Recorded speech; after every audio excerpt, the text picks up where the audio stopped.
ஆண்டுகளுக்கு மேலாக தமிழகத்தின் ஒப்பற்ற வீடு மற்றும் மனை சார்ந்த அனைத்து தேவைகளுக்கும் சிறந்த ஒரே நிறுவனம் நிம்மதி ப்ராப்பர்ட்டி மேனேஜ்மெண்ட். தங்களின் தேவை எங்களின் சேவை. தொடர்புக்கு 7667008999. அருந்தமிழர்களுக்கு வணக்கம். இன்றைக்கு நம்மோடு 50 ஆண்டுகளுக்கு மேலாக இந்த திரைத்துறையில் பல சாதனைகளை செய்த நம் மண்ணின் மகன், இயக்குனர் இமயம், திரைத்துறையில் ஜாம்பவான், பல வெற்றி படங்களை, பல நடிகைகளை இந்த திரை உலகத்துக்கு அறிமுகப்படுத்திய, இந்த மண்ணில் கலாச்சாரம், இந்த மண்ணின் வாசம் எல்லாத்தையும் இந்த திரையில் கொண்டு வந்து எல்லா மக்களிடம் கொண்டு போய் சேர்த்த ஒரு மாபெரும் இயக்குனர் இன்று இந்த மண்ணிலிருந்து நம்மை விட்டு பிரிந்திருக்கிறார். அருந்தமிழின் சார்பாக ஆழ்ந்த இரங்கலை தெரிவித்துக் கொள்கிறோம். ஐயாவை பற்றி இன்றைய நிகழ்வில் அவரின் நினைவுகளை பற்றி நாம் பேச இருக்கிறோம். வாருங்கள் நிகழ்ப்போம். அண்ணே வணக்கம். வணக்கம் சசி. காலையில் ஒரு பெரும் அதிர்ச்சி செய்தி, பேரதிர்ச்சி. உண்மையிலே தமிழ் தேசியம், தமிழர்கள், தமிழ் மொழி அண்ணன் சீமானோடும் நெருக்கமாக ஒரு உறவாக இருந்த ஐயா அவர்கள். நம்மளுக்கும் அந்த வாய்ப்பு கிடச்சிருக்கு. நாமளும் அவரோட சில நேரங்களில் நம்ம வந்து நடைபயிற்சி போகும்போதெல்லாம் போயிருக்கோம். ஒரு எளிய மகனாக தான் இருந்தார்.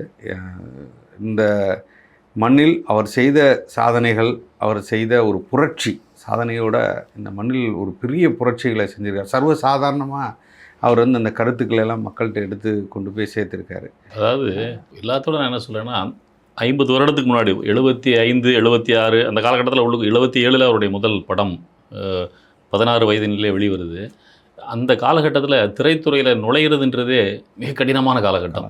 அப்போது திரைத்துறை வந்து நாடகம், மேடை நாடகம், திரை இதெல்லாம் ஒரு சில சமூகங்களின் பிடியில் கைக்குள்ளே இருந்த காலகட்டம். அப்போது ஒரு மதுரையை தாண்டி ஒரு வறட்டு பூமியில் அங்கேருந்து சென்னைக்கு வந்து அந்த திரைத்துறையில் நுழைஞ்சு அதில் வந்து திரைத்துறையே தன்னுடைய ஆளுமையின் கீழே கட்டி போட்டு ஒரு 50 வருடம் வைத்திருப்பதுன்றது சாதாரண விஷயம் கிடையாது. கரிசல் பூமியிலேருந்து வந்து 42 படங்கள் அவர் இதுவரைக்கும் இயக்கி இருக்கிறதா சொல்கிறாங்க. அதாவது தமிழ் மற்றும் பிறமொழி படங்கள் அப்படின்னு, தமிழ் படங்கள் மட்டுமே 32 படங்கள் சொல்லப்படுகிறது. சாதாரண விஷயமே கிடையாது. அதுவும் பார்த்தீங்கன்னா ஒரு 20க்கு அப்புறம் அவர் கொஞ்சம், ஏன்னா வயது, இப்போ உள்ள எல்லா மாற்றங்கள் அதுக்கு ஆட்பட்டுருது. அதுக்கப்புறம் அது நடிப்பில் கவனம் செலுத்த ஆரம்பிச்சிடுறார். அப்போ இந்த 25 ஆண்டுகள், ஆனால் 84 வயசு வரைக்குமே எனக்கு தெரிஞ்ச ஒரு ஆண்டுகள் முன்பு வரைக்கும் கூட நடிச்சுக்கிட்டே இருந்தேன். நான் தான் சொல்கிறேன். அப்போ அந்த 25 ஆண்டுகளில் கிட்டத்தட்ட 42 படங்களை இயக்கி இருக்கிறாரு. அந்த காலகட்டம் சாதாரண எல்லாமே சூப்பர் டூப்பர் ஹிட். எல்லா படங்களுமே எல்லா விஷயத்தையும் தொட்டிருக்காரு. நீங்கள் வந்து அவருடைய முதல் படமே திரையுலகையே உடைச்சு போட்டது. நீங்கள் அவனுடைய திரையுலகம் என்ன வரையறை, அந்த வரையறையெல்லாம் உடைச்சு, அது சாதாரண விஷயமே கிடையாது. மிகப்பெரிய விஷயம். அதாவது நடிகை அப்படின்னா இப்படி தான் இருக்கணுங்கிறத புரட்டி போட்டார். ஜாக்கெட் இல்லாமல் நடிக்க வைக்கிறதா இருக்கட்டும், ஒரு ஹீரோ இப்படி தான் ட்ரெஸ் பண்ண, கோமணத்தோடு நடிக்க பெரிய விஷயம் இல்லை. இவர் பெரிய நடிகர், இவர் கோமணத்தோடு நடிக்க அப்படின்னு அந்த மாற்றத்தை கொண்டு வந்தா இருக்கட்டும். அதே மாதிரி இசை சாதாரண ஒரு பாமர மக்களுக்கும் போய் சேர்ற மாதிரி இசையை அந்த படத்தில் பூத்துனா இருக்கட்டும். ஒரு சாதாரண வீடு, ஒரு குடிசை வீடு, ஒரு மண் வீடு, அதுக்குள்ளே ஒரு கதாபாத்திரத்தை உருவாக்கி அதை எளிய மக்களுக்கும் கொண்டு போய் சேர்த்துட்டேன். இது நம்ம ஊரில் இப்படி வாழ்ந்தோம்ல, ஒரு வேட்டி கட்டிட்டு துண்டை அப்படி தோளில் போட்டு கிடந்தால, தோளில் போடுறது அங்கே பெரிய சிக்கலாக இருந்துச்சுல, எடுத்து இடுப்பில் கட்டினதெல்லாம் ஒரு இருந்துச்சுல, இதெல்லாம் மாற்றணும்ல. இத்தனை சேலத்துலையும் சென்னையிலையும் ஸ்டுடியோக்குள்ளே இருந்த திரைத்துறையை கிராமத்தை நோக்கி நகரத்தை கொண்டு போய் முழு படத்தையுமே வெளியே வச்சு எடுக்கிறது. அதுக்கு முன்னாடி வந்து ஸ்டுடியோக்குள்ளே படம் எடுத்தால் கூட ஏதோ 1-2 காட்சிகள் எடுக்கிறதுக்காக மலைப்பாக்கான பகுதிகளுக்கு போகுது. அதெல்லாம் தவிர்த்து முழு படமுமே எந்த இடத்தை பற்றி, எந்த மண்ணை பற்றி அந்த படம் எடுக்கப்படுகிறதோ அந்த மண்ணிலே எடுக்கிறது. அப்போதான் அந்த வாசத்தோடு எடுக்க முடியும் அப்படின்றது. இன்றைக்கும் எனக்கு வந்து முதல் மரியாதையாக இருக்கட்டும், 16 வயதிலையாக இருக்கட்டும், அந்த படத்தை பற்றி பேசும்போது அந்த ஒவ்வொரு காட்சியிலுமே ஒரு மாதிரி சிலிர்ப்பை உண்டு பண்ணும். வேதம் புதியுது. நீங்கள் அந்த அரசியல்லாம் இன்னைக்கு கூட யாரும் பேசவே முடியாது. இன்னைக்கு அந்த மாதிரி படங்கள் எடுத்தால் அந்த படம் திரைக்கு வருமா? நிச்சயமாக இல்லை. அன்றைய காலகட்டத்திலே அப்படி ஒரு பிரச்சனைலாம் இருந்தது. அந்த பாரதி ராஜா அப்படின்ற ஒரு ஆளுமை இருக்குல்ல, அந்த ஆளுமைக்காக தான் அந்த படத்தை வந்து அரசுகள் வந்து டச் தொடரலை. ஏன்னா இல்லைன்னா வந்து வேதம்பூதி மாதிரி படம்லாம் வந்திருக்காது. அலைகள் ஓய்வுதல்ல பெரிய ஒரு புரட்சியை பண்ணது. ஒரு 2 மதத்துக்கு இடையில் வந்து ஒரு காதலை மையப்படுத்தி ஒரு படம் எடுத்திருப்பாங்க. ரொம்ப ரொம்ப காட்சிகள்லாம் வந்து நேரடியாக செய்திகளை சொல்கிற மாதிரி இருக்கும். நேரடியாக எந்த ஒரு ஒளிமுறையும் இல்லாமல் நேரடியாக அந்த செய்திகள் போகிறோம். பாலுங்கிறது உங்கள் பேர், தேவருங்கிறது உங்கள் பட்டமாங்கிறதெல்லாம் வந்து என்ன பெரிய விஷயம் என்னென்னா அவர் செஞ்சது எல்லாமே, அவருடைய படங்கள் எல்லாமே அவர் வாழ்ந்த வளர்ந்த பின்புலத்தில் உள்ள கதைகள் தான். அவங்கள திருத்தணுன்றதுக்காக அந்த படமே படமே அது பெரிய தான் வாழ்ந்த மக்கள் வந்து வேணும். ஆமாம், அது அவங்கள்ட்ட உள்ள குறைகளை வந்து சொல்கிறது இருக்குல்ல, நிறைகளையும் பல இடங்களில் சொல்லியிருக்கிறாரு. இருந்தாலும் குறைகளை சொல்கிறது இருக்குல்ல, அதெல்லாம் பெரிய விஷயம். அது சாதாரண விஷயம் கிடையாது. இன்னொன்று பார்த்தீங்கன்னா பெரும்பாலான படங்கள் பெண்களை தான் மையக்கருவா வச்சு எடுத்துருப்பாரு. பெண்களுடைய ஆளுமை நீ வந்து புதுமை பெண்லாம் நீங்க இன்னைக்கு என்னங்க இன்னைக்கு பெண்கள் விடுதலை அதெல்லாம் பத்தி பேசுறோம். புதுமை பெண் வந்து எம்பவர்மெண்ட்ங்கறாங்க. 1984 புதுமை பெண் வந்து 1900 யோசித்து பாருங்க, கனவுல கூட நினைச்சு பார்த்திருக்க முடியாது. ரேவதி அவர்கள் இல்லையா? நீங்க இன்னைக்கு அந்த பாட்டு எனக்கு தெரிந்து இப்போ ஒரு 10-20 வருடங்களாக பெண்கள் வந்து வேலைக்கு போற இடத்துல சுயமாட்டு வேலைக்கு போகிறது, தன்னுடைய தொழிலை தானே செய்கிறதுன்றது கொஞ்சம் அது வந்துட்டு இருக்காங்க. அந்த ஐடி செக்டார் என்னைக்கு வந்ததோ அதுக்கப்புறம் தான் பெண்கள் வந்து தனியாக நிற்கிற சூழல் வந்து. அன்னைக்கெல்லாம் ஐடின்றது என்ன ஒன்றுமே கிடையாது. 84 அன்னைக்கு ரேவதியை வச்சு புருஷன்ட்ட சண்டை போட்டுட்டு தனியாக வேலைக்கு போகிறது, தனியாக லீட் பண்ணிக்கிறது போது தேவனின் தர்ம எல்லைகள் மாறவில்லையோ. இன்னைக்கு அந்த பாட்டு தான் பெண்களுக்கான புரட்சியாட்டு ஒரு பாடல் அப்படின்னா அதை தாண்ட ஒரு பாடலுக்கு இருக்கானா? இல்லை சாதாரண விஷயமே கிடையாது. சாதாரண விஷயமே இல்லை. அது எத்தனை கலைஞர்களை உருவாக்கியிருக்காருன்னு.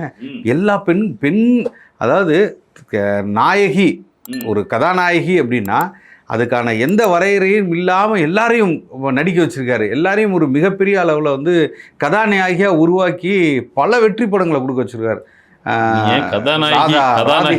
கதாநாயகியை உருவாக்குறது மட்டும் விஷயம் இல்லை. எல்லா டைரக்டர்ஸும் இயக்குநர்களும் வர்றாங்க, புது கதாநாயகிகளை அறிமுகப்படுத்துறாங்க. ஆனால் அவர் அறிமுகப்படுத்தின அத்தனை கதாநாயகிகளும் ஒருத்தர் கூட சோடை போகாமல் நிற்கிறாங்க பாருங்க. அப்போ அவங்ககிட்ட ஏதோ ஒன்று இருக்குது அப்படின்னு சொல்லி தான் அவரை சூஸ் பண்ணுறாரு. அதெல்லாம் சார் நீங்கள் ஒன்றும் இல்லை, ராதிகா எடுத்துக்கோங்க, இன்னைக்கு வரைக்கும் இருக்கிறாங்க. அவங்களை பீட் பண்ணவே முடியல. இன்னைக்கு தாய் கல்வி படத்துலலாம் என்னமான நடிப்பு அது. ரதிகா கல்வி நீங்கள் வந்து இந்தியாவே அலற விட்டுட்டு நிற்கிறவங்க. விஜயசாந்தி, ராதா, ரேவதி, ரேகா, ரஞ்சிதா, ரமா, சுகன்யா. ரமாலாம் புதுக்கோட்டை அவங்க ஊரை சேர்ந்த ரமா மட்டும்தான் எனக்கு தெரிந்து அவர் அறிமுகப்படுத்தின ஹீரோயின்ல. ஆனால் என்னன்னா, நீங்கள் ரமா வந்து அறிமுகப்படுத்துறதுக்கு பெரிய கட்ஸ் வேணும். நீங்கள் வந்து இந்த நிறக்கவர்ச்சி இருக்குல்ல, அதை உடைக்கிறதுக்கு ரமாவை அறிமுகப்படுத்தினார். அது நம்ம அந்த ரமான்ற நடிகையை கொண்டாடாமல் போனது வந்து தமிழ் சமூகம் தனக்கு செய்து கொண்ட வச்சுக்கிட்ட சூனியம் தான் சொல்லணும். சூனியம் தான் சொல்லணும். நீங்கள் நிறக்கவர்ச்சி என்ன ஏங்க, நீங்கள் வந்து ஆங்கில திரைப்படங்கள் எவ்வளோ படங்களில் வந்து எல்லா படங்கள்லையும் வெள்ளத்தோல் உள்ளவங்க மட்டுமா நடிக்கிறாங்க? இல்லை, எவ்வளோ கருப்பு தோல் உள்ளவங்க நடிக்கிறாங்க. ஆனால் நம்ம மக்கள் அதை முதல்ல புரிஞ்சுக்கணும். அதை உடைக்கணுன்றக்காக தான் அந்த அம்மாவை கொண்டு வந்து படம் எடுத்தார். அதுவும் அந்த அறிமுகப்படுத்தின படம் இருக்கு பாருங்க, அரசியல்வாதிகளை கிழிச்சு தொங்க விட்டுருப்பார். அந்த படத்தில் நடித்த நடிகர் பாபு இன்னைக்கு உடம்பு சரியில்லாம வந்து சமீபத்தில் இறந்து போனாரு. ஒரு மிகப்பெரிய படம் இருக்கு, அவ்வளோ அழகா அந்த ஸ்கிரிப்ட் இருக்கும். படத்துல வந்து நடிப்பு ஒவ்வொருத்தருக்கும் பிரம்மாண்டமான காட்சி அமைப்பா இருக்கும் எல்லாமே. அதாவது அரசியல்வாதிகள் அவ்வளோ பேரையும் அவங்க அரசியல் செய்கிற முறையை கிழிச்சு தொங்க விட்டுருப்பாரு. ஆனால் அதே சமயத்தில் தமிழ்நாட்டில் உள்ள எந்த அரசியல்வாதியும் பாரதி ராஜாவை பகைச்சிக்கிறதுக்கு பயந்தாங்க. அதான் உண்மை. முதலமைச்சர்கள் எல்லா முதலமைச்சர், நீங்க கலைஞராகட்டும் ஜெயலலிதாவாகட்டும் 2 பேருமே நெருக்கமா இருந்தாலும், எம்ஜிஆர் ஆகட்டும் எல்லாத்தையும் நெருக்கமா இருந்தால் மீன்ஸ் அவங்களை இவர் பயன்படுத்திக்கிறதுக்காக நெருக்கமா இருந்தது இல்லை. பாரதி ராஜா வேணும், பாரதி ராஜாவுக்கு எதிராக நம்ம எதுவும் வாயை திறந்து சொல்லக்கூடாதுன்னு நினைச்சிட்டு இருக்கிற அளவுக்கு ஒரு ஆளுமையா இருந்தது சாதாரண விஷயம். ஏன்னா அவர் திரைமொழியில எல்லாத்தையும் கொண்டு வந்து காமிச்சிருவார். எல்லாத்தையும் யாரெல்லாம் தவறானவற்றை இருக்கோ அதெல்லாம் திரையாக கொண்டு வந்து மக்களிடம் கொண்டு போய் சேர்க்கக்கூடிய ஒரு ஆற்றல் மிக்க ஒரு ஆளாக இருந்ததுனால எல்லாருமே அவர் மேலே பெரிய மரியாதையும் அன்பும் வச்சுருக்காங்க. ரஜினிகாந்த் கூட இன்றைக்கி அவரோட இரங்கல் இதில் கூட சொல்லும்போது சொன்னார், நான் வந்து பாரதி ராஜா அவர்களே ரொம்ப எனக்கு பிடிக்கும், அவரோட நான் நிறைய பழகியிருக்கேன். ஆனால் நேரடியாக பேசக்கூடியவர், என்னை வந்து உனக்கு நடிக்க தெரியலடா அப்படின்னு சொல்லுவார். கடைசி வரையும் உனக்கு நடிக்க தெரியல, உனக்கு நடிப்பு வரல அப்படின்னு சொல்லுவார் அப்படின்னு அவர் சொல்கிறார். ஆனாலும் எனக்கு அவரை வந்து ரொம்ப பிடிக்கும், அவரோட நான் இருக்கக்கூடிய நாட்கள், அவரோட பேசக்கூடிய நேரம் வந்து அவ்வளோ மகிழ்ச்சியாக இருக்குன்னு சொல்லியிருக்கார். ஸோ இந்த கட்ஸ் யாருக்கு வேணும் இல்லையா? ஒரு சூப்பர் ஸ்டாரு உச்சத்தில் இருக்கக்கூடிய நடிகரை வந்து நேரடியாக உனக்கு வந்து நடிக்க தெரில, உனக்கு இன்னும் சரியா நீ நடிப்பு வரலன்னு சொல்றதுக்கும் ஒரு இது வேணும்ல. புகழ்ந்து தள்ளுறதுங்கிறது எப்படி, உண்மையை நேரடியாக பேசுவதுங்கிறது எப்படி? கருத்தமா படம் நீங்க யோசித்து பாருங்க. ஜெயலலிதாமா அந்த அந்த அந்த மையமாக வச்சு தான் தொட்டில் குழந்தைகள் திட்டம் கொண்டு வராங்க. இவ்வளோ பெரிய சிக்கலாக நடந்துருச்சுன்னா, வெரி சென்சிட்டிவ் பிரச்சனை. கள்ளிப்பால் கொடுத்து குழந்தைங்களை கொல்றாங்கன்றத அதை வந்து நடக்குதுன்றத ஒத்துக்கிட்டு அந்த படத்தை எடுக்கணும்ல அவர். ரகுமான அறிமுகப்படுத்த, அதாவது இதுவரை இளையராஜா அவர்கள் கொலோச்சி இருந்தது அந்த அந்த கிராமத்து இசையை இவரால் போட முடியுமா அப்படிங்கிறதுல வீம்பா செஞ்சிருக்காரு அவர். ரகுமானை கூட்டு வந்து அப்போதைக்கு தான் அவங்களுக்குள்ள கொஞ்சம் உரசல் இருந்தது, இளையராஜா அவர்களுக்கும் ஐயா பாரதிராஜா அவர்களுக்கும். அந்த நேரத்தில் அறிமுகப்படுத்துகிறாரு. அவ்வளோ அருமையான பாடல்கள் எல்லாமே. அந்த கதை கருவு மையம் வந்து ரொம்ப மக்களிடம் வந்து அவ்வளோ பெரிய கருத்தை வந்து சர்வசாதாரணமாக கொண்டு போய் சேர்த்தார். அதுக்கப்புறம் வந்தீங்கன்னா அது சமூகத்தில் பெரிய மாற்றம் நடந்து இப்போல்லாம் நீங்கள் அந்த மாதிரி இந்த ஜென்ரேஷனுக்குலாம் அப்படிலாம் ஒன்று இருக்கா இருந்துதானுங்கிறது கூட தெரியாது. ஆனால் அந்த நேரத்தில் அது வந்து மிகப்பெரிய பிரச்சனையாக இருந்தது. அம்மா முதலமைச்சர் ஜெயலலிதா அவர்கள் கூட அந்த அதுக்கப்புறம் அந்த தொட்டில் திட்டம், அந்த பெண் குழந்தைகள் பிறந்தா இவ்வளோ பணம் கொடுக்கணும் எல்லாம் செய்ய ஆரம்பித்தாங்க. அதுக்கப்புறம் ஒரு பெரிய விழிப்புணர்வு உருவாக ஆரம்பிச்சிச்சு. அதே மாதிரி பசும்பொன் இங்கே வந்து பெண் மறுமணம் அப்படின்றது வந்து இன்னைக்கு வரைக்கும் அது வந்து ரொம்ப யோசனை, செகண்ட் தாட்டுக்குள்ள ஒரு விஷயமா இருக்குது, ரெண்டாவது யோசனைக்குரிய ஒரு விஷயமா இருக்குது.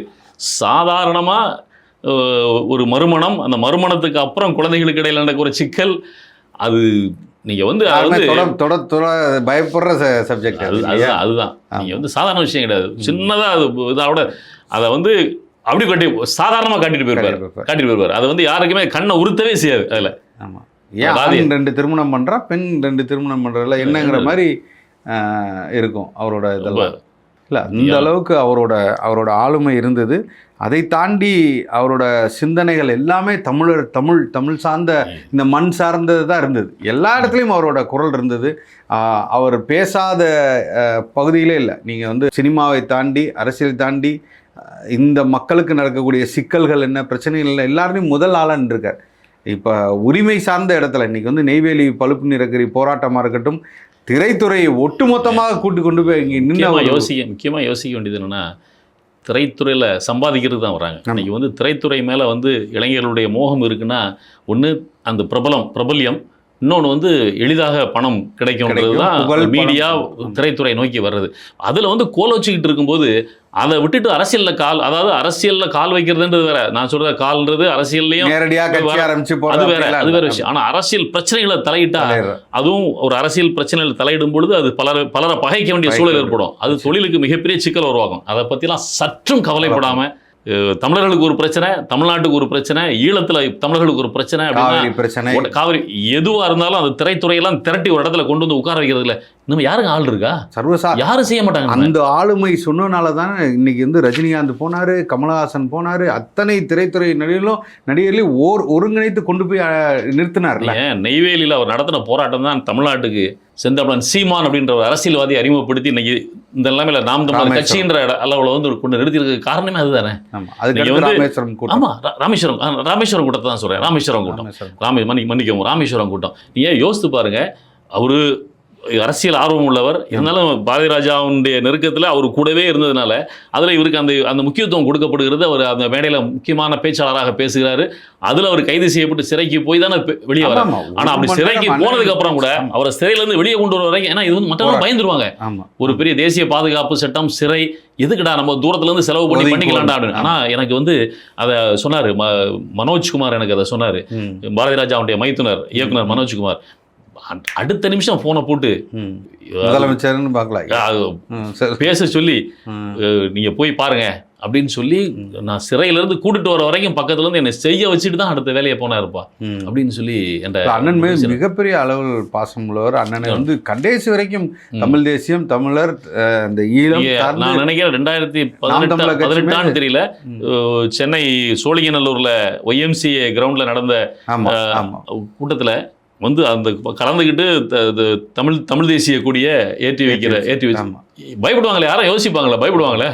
புதுசாக வந்து அப்கமிங்காக வந்துகிட்டு இருக்க ஒரு அரசியல் கட்சி அதுவும் புரட்சின்னு பேசிக்கிட்டு இருக்கிற அரசியல் கட்சி எல்லாருமே அந்த அந்த மணிவண்ணன் அவர்கள் ஐயா பாரதிராஜா இப்போ இன்னைக்கு உள்ள சூழ்நிலையில் ஒரு 8% வாக்குகளை பெற்று தமிழகத்தின் 3வது பெரிய அரசியல் கட்சி என்ற சூழ்நிலைலாம் வந்ததுக்கு அப்புறம் இப்போ பலர் நெருங்குவதுன்றது வேற விஷயம்.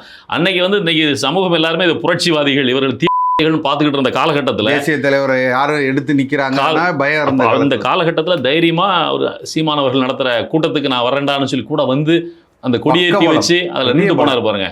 நம்ம கூட இருந்து பார்த்தோம். அதெல்லாம் கடைசி வரைக்கும் இருந்தாருங்க. கடைசி வரைக்கும் அந்த கட்சி மீது பெரிய நம்பிக்கையோடு அண்ணன் சீமானின் உறுதுணையாக ஒரு பெரிய பலமானார். அப்பா மணிவண்ணன் எப்படியோ, ஐயா சந்திரசேகர் எப்படியோ, அதே போலதான் ஐயா பாரதிராஜா அவர்களும் ஒரு பக்கபலமா எல்லா இடத்துலையும் ஒரு குரலாக அவர் குரல் ஒலித்து கொண்டே தானே இருந்தது. கண்டிப்பா நாம் தமிழர் கட்சிக்கு ஒரு பெரிய பலமா தான் இருந்தது. மிகப்பெரிய பலம் சீமான் அவர்களுக்கு மிகப்பெரிய பலமா, எல்லா விஷயத்திலையும் பெரிய ஒரு பலமா இருந்தார். சும்மா சாதாரணமா சொல்லக்கூடாது. அவர் மகனை இழந்த போதும் சரி, அப்பயே பெரிய அவருக்கு ஒரு கொஞ்சம் ஆள் குறைஞ்சி இதாகிட்டார். அதுக்கப்புறம் அவரோட நடை இடையெல்லாம் கொஞ்சம் குறைஞ்சிருச்சு, தளர்ந்துட்டாரு. ஆனால் அது என்னன்னா, எனக்கு ஒரே அது இன்னைக்கு காலையில் அந்த புகைப்படத்தை பார்த்தோன்னே எனக்கு அது பழைய நினைவு வந்தது. அண்ணன் சீமானோடு நம்ம காலை நடைபயிற்சிக்கு போகும்போது அப்பப்போ வருவார். நானும் கூட வரேன்டா அப்படின்னு கூட வருவார் போவார். அவரோட சேர்ந்து நடந்தது எல்லாரையும் யார் இவங்க கூட வந்திருக்கிறதெல்லாம் யாருன்னு கேட்டு, அப்படியா நீ இன்னாரா நீ இப்படியா அப்படின்னு சொல்லி தெரிஞ்சுக்கிட்டு அவர் எல்லாரையும் தெரிஞ்சு வச்சுக்கணும்னு நினைக்கிறது. அது சின்னவங்க பெரியவங்க அதில் வித்தியாசம் கிடையாது. எல்லாத்தையும் சகஜமாக பழகிறது. சாதாரண பேர் இப்படி ஒரு மனிதனை பார்க்க முடியாது. அதாவது உச்சத்துக்கு போனதுக்கு அப்புறம் கீழே உள்ளவங்களை யாருமே திரும்பியே பார்க்க மாட்டாங்க. ஆனால் அதை பற்றிலாம் யோசிக்காம அவரோட இருந்த துணை இயக்குநர்களாக இருந்த பல பேர் 5 கோவிலான் அடிக்கடி சொல்லுவார். எப்போ பழகி இருப்பாருங்க, பார்த்தாச்சுன்னா கூப்பிட்டு ஏதாவது கொடுத்து அனுப்புவார். அந்த திரைத்துறையினோட இதுலேருந்து விலகவே இல்லையே கடைசி வரைக்கும். அவர் ஏதோ ஒரு படத்தில் நடிக்கிறதா இருக்கட்டும், கடைசியாக படத்தை கூட டைரக்ட் பண்ணுறதுக்கு ஏதோ ஒரு இதெல்லாம் கடைசி வரைக்கும் அந்த முயற்சியை விடலை. அதாவது ஜென்ரேஷனே மாறி போனாலும் பரவாயில்ல, நான் இப்பவும் படம் எடுப்பேன் கடைசியில். ஏன்னா மீண்டும் ஒரு மரியாதை அப்படின்ற படத்தை அதெல்லாம் அண்ணன் சீமான் கூட எதுக்கு உங்களுக்கு, நான் அதை விட்டு வெளியே வர மாட்டேன், செய்யலைன்னா எனக்கு பைத்தியம் பிடிச்சிரும், சரி நடிக்க போங்க எதுக்கு இயக்கம் அப்படின்னா கூட இல்லை ஏக்கம் தான் எனக்கு எல்லாமே அப்படின்னு சொல்லிட்டு ஒட்டுமொத்த இந்தியாவும் கொண்டாடப்பட வேண்டிய, இன்னும் நாம் அவரை ஒரு பொக்கிஷமாக, அவரை ஒரு எப்படி சொல்கிறது, ஒரு பாடமாக அவரிடம் கற்க வேண்டியதெல்லாம் நிறைய இருக்குது. இன்னைக்கு இந்திய அரசு உண்மையிலே எனக்கு தெரிஞ்சு மிகப்பெரிய விருதெல்லாம் நான் அதான் சொல்லணும்னு நினச்சேன். விருதுகள் கொடுக்குறதுன்றது வேற. இன்னைக்கு தமிழ்நாடு அரசு மரியாதையோடு தான் அவரை அவருடைய கடைசி பயணத்தில் கூட இருந்து வழியனுப்ப போகிறாங்க. ஆனால் இவர் தமிழ்நாட்டிற்கு மட்டுமான ஒரு கலைஞர் கிடையாது, ஒரு ஆளுமை கிடையாது. இன்னைக்கு இந்தியா முழுமைக்குமான ஒரு பெரிய ஆளுமை தான். வட இந்தியாவில இருந்தெல்லாம் இப்போ நடிகர்களோ யாரோ அவருக்கு அஞ்சலி செலுத்துறதுக்கு வந்தவங்களோ வந்த மாதிரி தெரியல. உண்மையில அது மிகப்பெரிய குறை. அது தமிழர்களுக்கான சாபக்கேடு அப்படி தான் நினைக்கிறேன். தமிழ்நாட்டிலிருந்து வர்றவர்கள் மிகப்பெரிய அளவில் இந்திய அளவில் யாரும் பெரிய அளவில் கொண்டாடப்படுவதில்லை. சும்மா பேருக்கு ஐயா சிவாஜி கணேசன் ஆகட்டும், இவராகட்டும், எல்லாருமே அவங்க சிவாஜி கணேசனை மீறி யாரு இந்திய திரையுலகத்தில் தலை கொடுக்குறாங்க. அதே மாதிரி இயக்குனர் பாரதிராஜாவை மாரி வேற யாரு, நீ சத்யஜித் ரே 1000 பேரை சொல்லட்டும், நீங்கள் அதுக்கு இணையான ஒரு நபருக்குல்ல, இவரும் அந்த அளவுக்கு கொண்டாடப்பட்டிருக்கிறாரா அப்படின்னு சொன்னால் இல்லை. இனியும் தாமதிக்காமல் அவருக்கு ஒரு மிகப்பெரிய உயரிய விருதை கொடுத்து அவரை கௌரவிக்கணும்னு நம்ம கேட்டுக்கிறோம். நிச்சயமாக அதை செய்யணும். அவருக்கு அதற்கு முழு தகுதியான ஒரு கலைஞரை தாண்டி ஒரு புரட்சியவாதி, பல புரட்சிகளை இந்த படத்தின் சிறந்த மனிதன். ஆமாம், ஆகவே மனிதன் தான் ரொம்ப முக்கியம். மறுபடி ஐயா அவர்களுக்கு அதன் சார்பாக எங்களின் ஆழ்ந்த இரங்கலை தெரிவிச்சுக்கிறோம். நன்றி. வணக்கம்.